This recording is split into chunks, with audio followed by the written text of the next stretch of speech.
Apa kabar Sobat Alsa? Pernah nggak sih kalian lagi scrolling TikTok, terus lewat video orang Arab atau bule yang mind blown lihat hiruk-pikuk Ramadan di Indonesia? Dari mulai war takjil yang kayak rebutan tiket konser, sampai suara beduk yang nggak berhenti-berhenti. Padahal ya, Islam kan asalnya dari Timur Tengah. Tapi kenapa getarannya di sini bisa berasa 10 kali lebih meriah? Apa kita emang seskena itu dalam urusan ibadah? Episode kali ini, kita bakal bedah tuntas kenapa Ramadan di Indonesia itu bukan cuma soal puasa, tapi sudah jadi fenomena global yang unbeatable.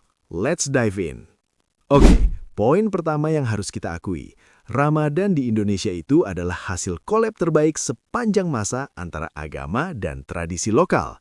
Di negara-negara Arab, Ramadan itu vibes-nya lebih kontemplatif, tenang, dan fokus ibadah di masjid. Tapi di Indonesia, kita punya ritual yang berlapis-lapis sebelum hilal kelihatan pun. Pernah kepikirannya, kenapa ada tradisi padusan di Jawa atau bebersinan di Lombok? Itu adalah cara nenek moyang kita menyucikan diri yang dimix sama nilai Islam. Ada juga meugang di Aceh yang bikin pasar daging penuhnya minta ampun. Islam masuk ke Nusantara itu lewat cara damai, lewat asimilasi budaya, bukan menghapus adat lama. Hasilnya, Ramadan di sini jadi punya estetika yang tebel banget. Kita nggak cuma puasa, kita merayakan identitas. Bukankah lebih seru kalau ibadah juga punya rasa lokal? Nah, ini dia yang paling viral di 2024 dan 2025, Takjil War.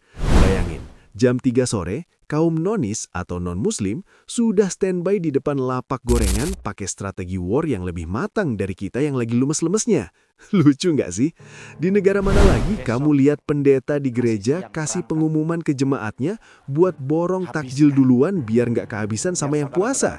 Ini yang disebut dakwah kultural. Ramadan di Indonesia jadi inklusif banget. Bukan cuma soal umat muslim, tapi jadi pesta rakyat buat semua agama.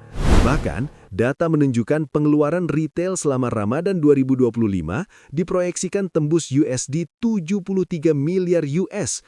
Itu sekitar 300 USD atau 4,6 juta rupiah per orang. Gila kan?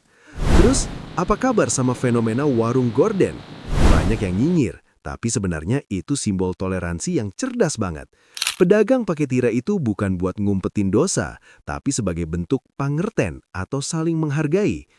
MUI sendiri sudah bilang kok, kalau warung nggak wajib tutup total. Kita menghargai yang nggak puasa, mereka menghargai kita dengan nggak makan di depan mata. Adil kan? Mana ada negara lain yang punya social agreement seorganik ini? Secara geografis, kita juga menang banyak sobat visual.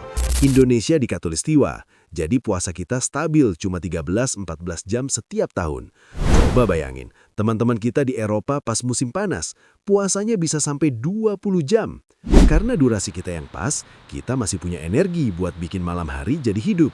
Di Arab Saudi, malam hari emang ramai karena mereka begadang sampai sahur. Tapi suasananya beda. Mereka nggak punya tradisi beduk keliling atau sekelompok bocah teriak-teriak sahur, sahur, pakai galon bekas.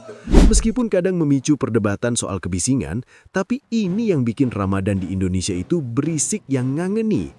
Malam di sini adalah simfoni suara beduk dari ribuan masjid yang bikin suasana nggak pernah mati. Coba kita lihat komentar netizen yang mewakili perasaan kita semua. Ada yang bilang, POV, lu lagi lemes sahur tapi dengar suara sound horeg tetangga serasa lagi di konser Tomorrowland.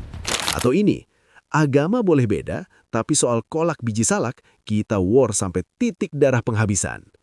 Kesimpulannya, Indonesia berhasil mengubah ritual ibadah menjadi ekosistem sosial dan ekonomi yang masif banget. Kita peringkat ketiga di dunia dalam ekonomi syariah global atau SGIE 2024-2025. Dan itu bukan angka receh. Kita nggak cuma religius, tapi kita juga kreatif mengemas tradisi. Jadi menurut kalian, apa satu hal dari Ramadan di Indonesia yang nggak bakal kalian temukan di negara manapun? Coba tulis di kolom komentar ya. Jangan lupa like, subscribe, dan nyalain loncengnya biar nggak ketinggalan konten seru lainnya. Gue Alsa, pamit dulu. Tetap toleran, tetap slay, dan selamat berburu takjil.